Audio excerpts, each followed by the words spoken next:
Assalamualaikum warahmatullahi wabarakatuh. Bagaimana kabarnya hari ini anak-anak? Semoga kita selalu dalam lindungan Allah.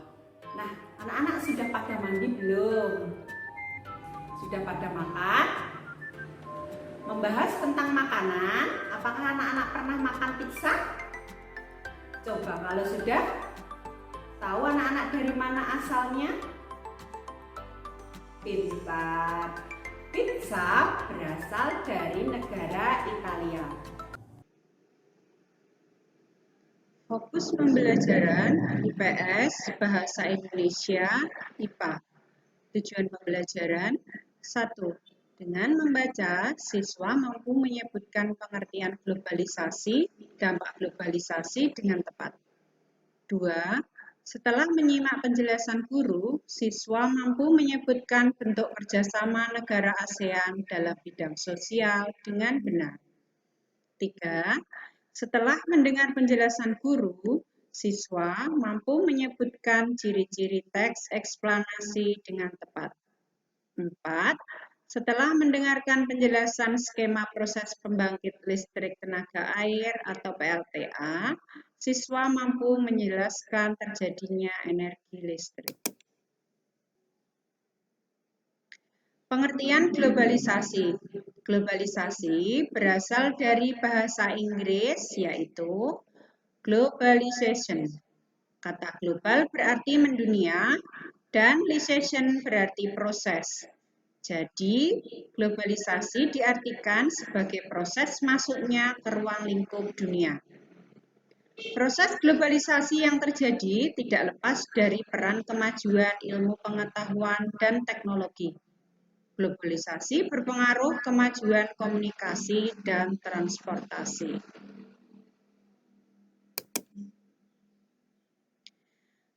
Tanda-tanda adanya globalisasi. 1. Batas antar negara semakin menipis. Penyebabnya yaitu perkembangan teknologi dan komunikasi menjadi hilangnya batas-batas antar negara secara kiasan. 2. Informasi mudah menyebar. 3. Kegiatan perdagangan semakin meluas. Salah satu contoh globalisasi yaitu adanya pasar bebas.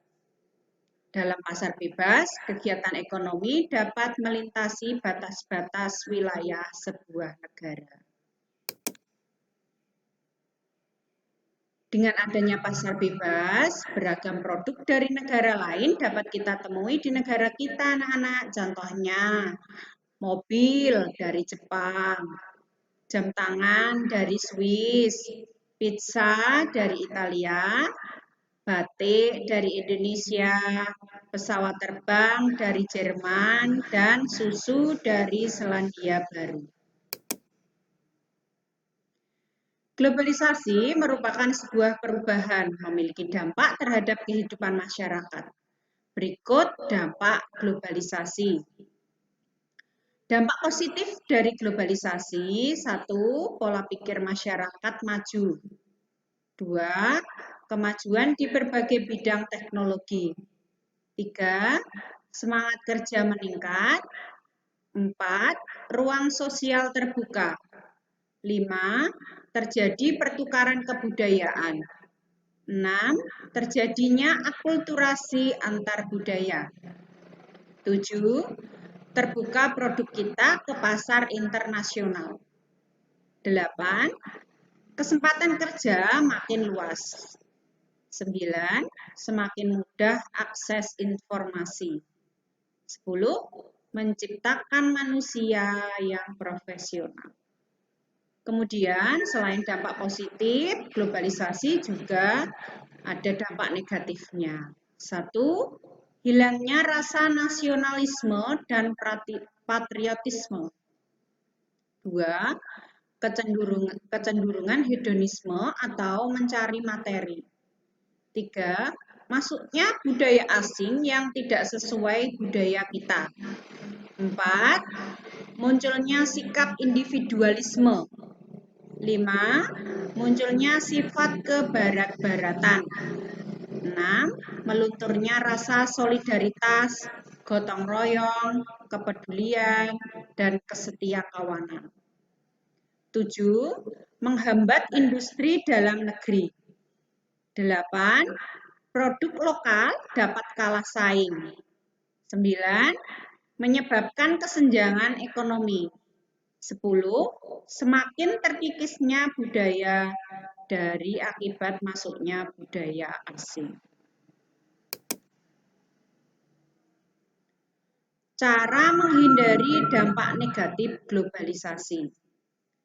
Yang pertama yaitu meningkatkan keimanan dan ketakwaan terhadap Tuhan. 2. Menyeleksi budaya asing. 3. Belajar dengan giat. 4. Mengikuti perkembangan dunia di media massa.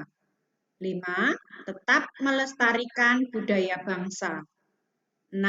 Membeli barang sesuai kebutuhan. 7. Mengembangkan sikap hidup hemat. 8. Mencintai barang buatan dalam negeri.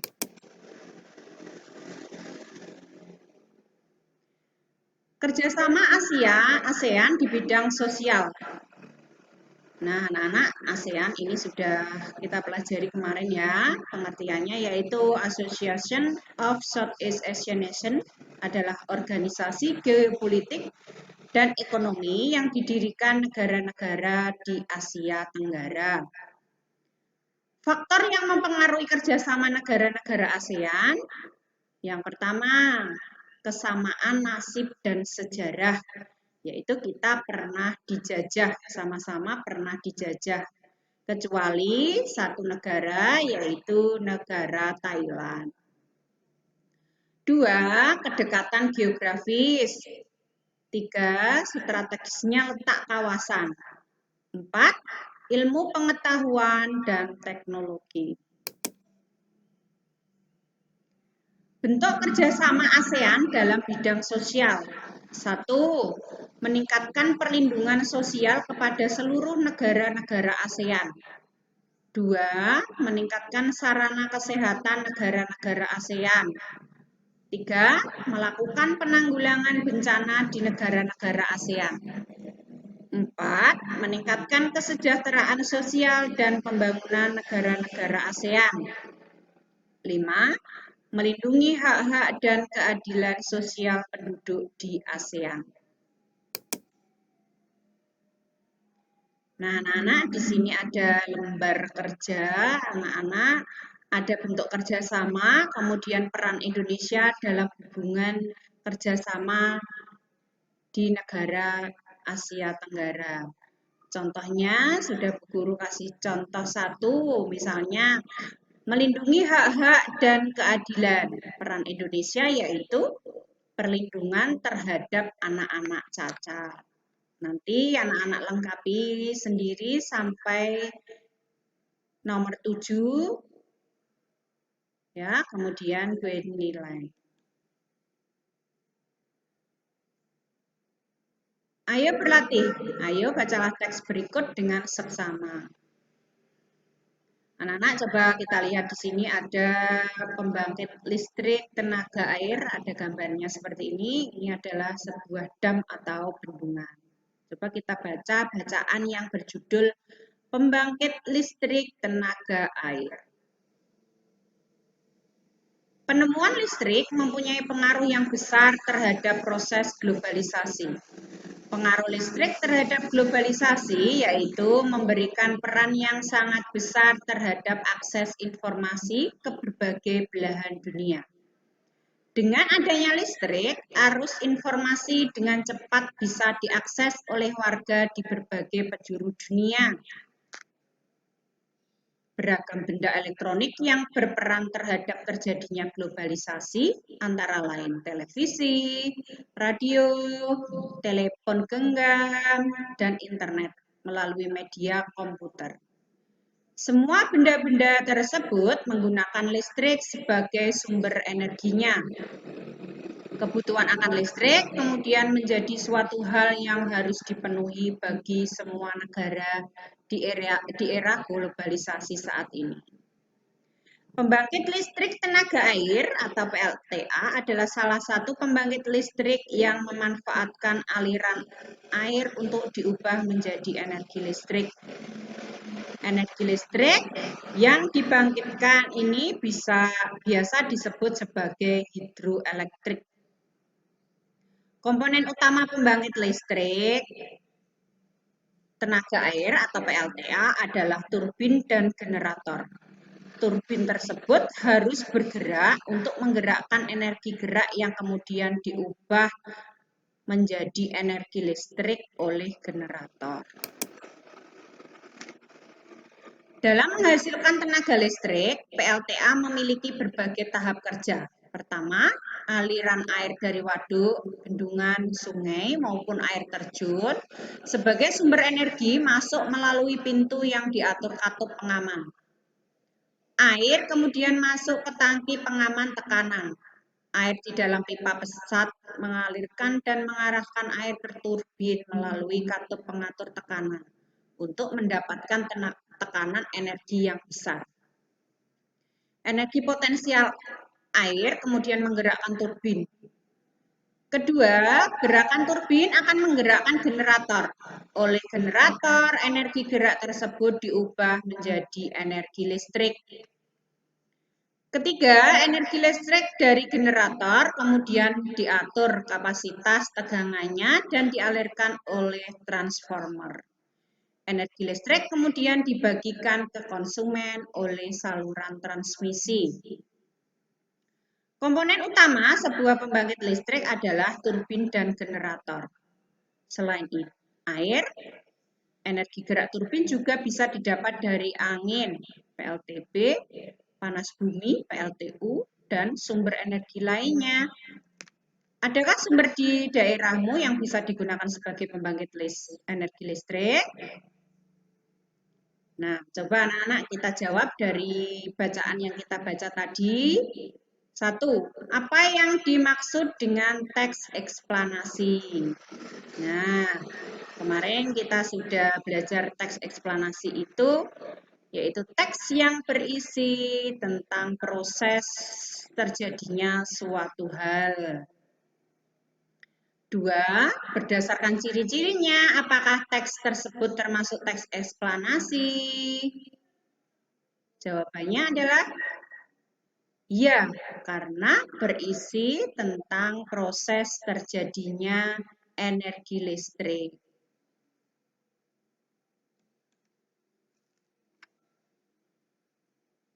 Energi listrik memiliki peran penting di era globalisasi. Listrik sebagai sumber energi yang harus dipenuhi. Dengan ditemukannya televisi dan telepon genggam, arus informasi cepat menyebar ke berbagai penjuru dunia. Tahukah kamu dari mana energi listrik dihasilkan? Energi listrik dihasilkan oleh pembangkit listrik. Nah, coba kita perhatikan skema proses menghasilkan energi listrik pada pembangkit listrik tenaga air atau PLTA berikut ini. Nah, ini anak-anak ada gambarnya. 1, 2, 3, 4, 5, dan 6. 1, ini adalah air dari waduk atau sungai, ya, masuk melalui pintu yang diatur oleh katup pengaman. Kemudian ke nomor 2, air dialirkan ke turbin melalui pipa yang telah diatur tekanannya melalui katup pengaman pengatur tekanan. 3, energi potensial air kemudian masuk dan menggerakkan turbin. Kecepatan turbin disesuaikan dengan kecepatan aliran air. 4, energi gerak tersebut kemudian diubah menjadi energi listrik oleh generator. 5, energi listrik dari generator kemudian diatur kapasitas tegangannya dan dialirkan oleh transformer. 6, energi listrik kemudian dibagikan ke konsumen melalui saluran transmisi.